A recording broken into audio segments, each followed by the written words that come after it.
Hello guys, welcome to my YouTube channel.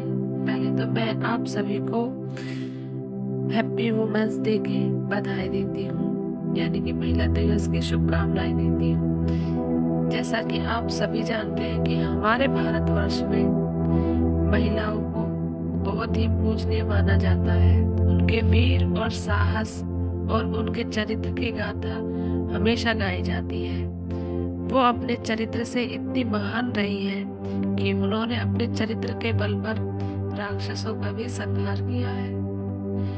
तो आज मैं आपके सामने एक ऐसी ही महिला की एक वीर गाथा, उसके चरित्र के एक सुंदर चरित्र का वर्णन लेकर आई हूँ, जहाँ पर एक बुरी नजर वाले का सर्वनाश ही हुआ है। तो गाइस, मैं आपका ज्यादा समय ना बर्बाद करते हुए उस महान महिला की, उस महान रानी की, जो कि हमारे कलयुग में ही हुई थी, उनका मैं आपको वर्णन करती हूँ। जिस महिला का, जिस रानी का मैं सुंदर चरित्र वर्णन करने जा रही हूँ, वो महिला बहुत ही सुंदर थी, जिसकी खूबसूरती से बड़े बड़े महाराजा भी परास्त हुआ करते थे। लेकिन महिला का चरित्र इतना बलवान था कि वो किसी से भी पहला ना हो पाया, और उनके चरित्र की गाथा मैं आज आप सबको सुना रही हूँ। तो ये कथा है राजस्थान के अलवर जिले में अजबगढ़ भानगढ़ किले की है। यहाँ की एक रानी हुआ करती थी। इस भानगढ़ किला जितना सुंदर है, इसकी रानी भी उससे अधिक सुंदर थी। लेकिन एक तांत्रिक की बुरी नजर के कारण आज ये भानगढ़ का किला तहस तहस हो गया। लेकिन इस तांत्रिक की जो नियत थी, वो नियत इसे ही ले डूबी, और जो रानी का चरित्र है वो आज हम सबके सामने निखर कर आया। उनकी महान गाथा से हम सभी को प्रेरणा मिलती है कि चरित्र भी बिना शस्त्र के बुरे नजर वाले को परास्त कर देती है। वो रानी इतनी खूबसूरत थी कि दिन में भी चंद्रमा की क्रांति की तरह उनका रूप और यौवन सबको मोहित कर लेता था। ऐसा ही एक तांत्रिक उस नगरी में आया, भानगढ़ किले में, जहाँ उसे पता चला कि यहाँ पर तांत्रिक का काफी सम्मान किया जाता है। तो उसने वहीं रहने का निश्चय किया और वो वहीं पर रहने लगा। तो उसने बिल्कुल रानी के किले के सामने एक किला था, वो वहां पर रहने लगा। वहीं पर वो अपनी तंत्र विद्याएं करने लगा। एक दिन अचानक उसकी नजर रानी पर पड़ गई। रानी की सुंदरता को देखकर वो इतना मोहित होता, वो इतना ललायित होता कि उसे उस रानी को पाने की इच्छा हुई। रानी का नाम था रानी रत्नावती।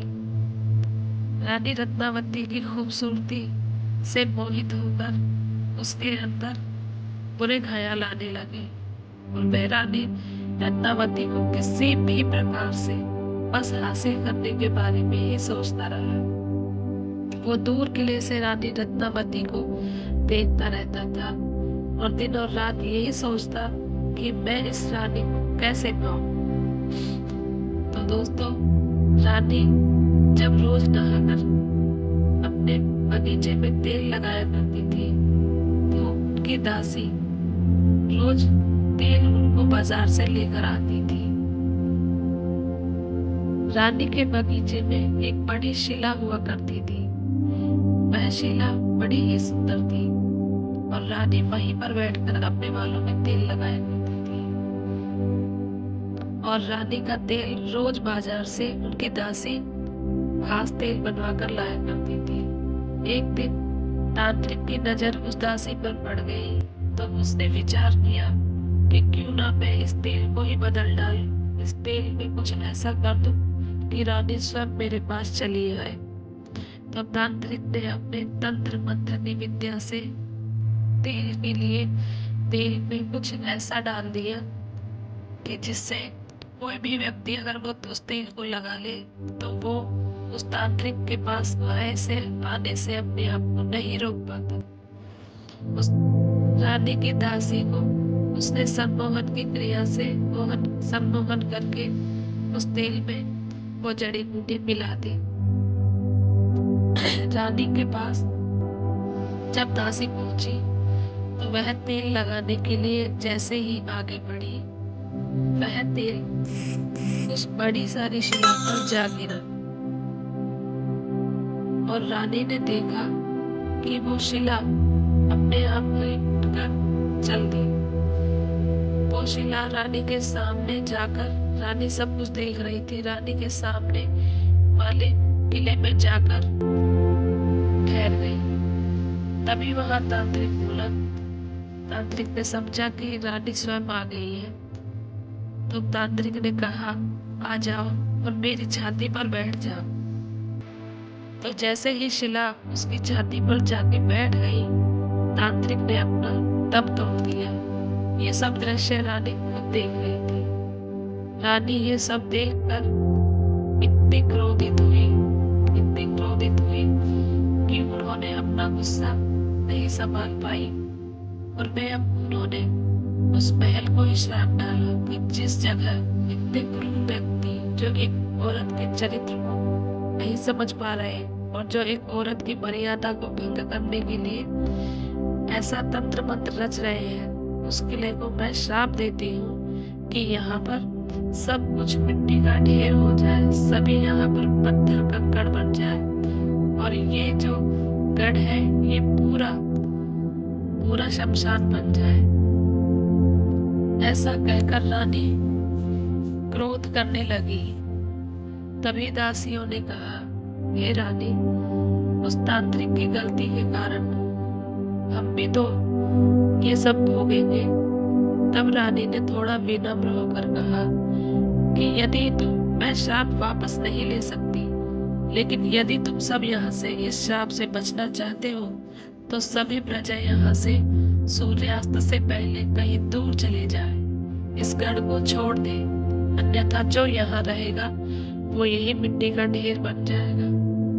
और ये कहकर रानी वहीं पर विलाप करने लगी और अपने कमरे में ही बैठकर रोने लगी। वो वहां से कहीं नहीं गई।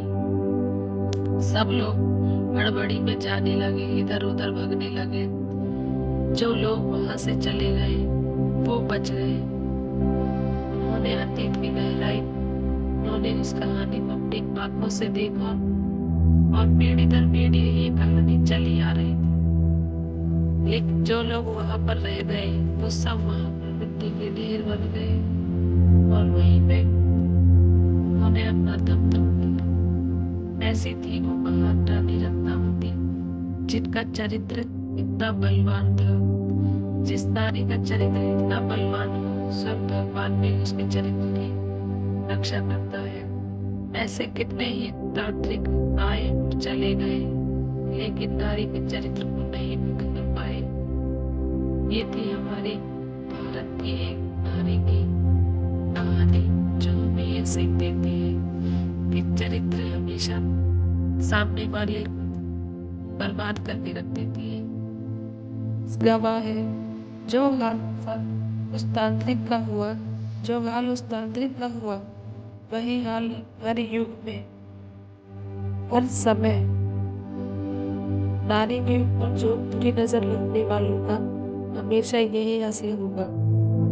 और ये कहानी आज मैं आप सभी को महिला दिवस पर खास तौर से सुना रहे कि दोस्तों, आप भी अपना चरित्र, हम महिलाएं भी अपना चरित्र इसी तरह निभाएं, इसी तरह बलवान बनाएं। ये जो शिला थी, शिला ने जो उसने उसका अहित करके लिए भेजा, वो ही शिला ने उस बुरी नजर वाले का अहित कर दिया।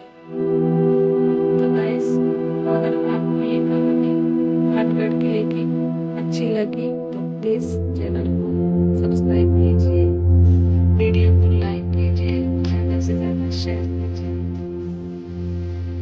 मैं ये वीडियो अभी कुछ दिनों से नए वीडियो बना रही हूँ। इसको मिलती हुई शरण। ये कहानी थी गाइस उस भानगढ़ किले की जो आज वीरान है।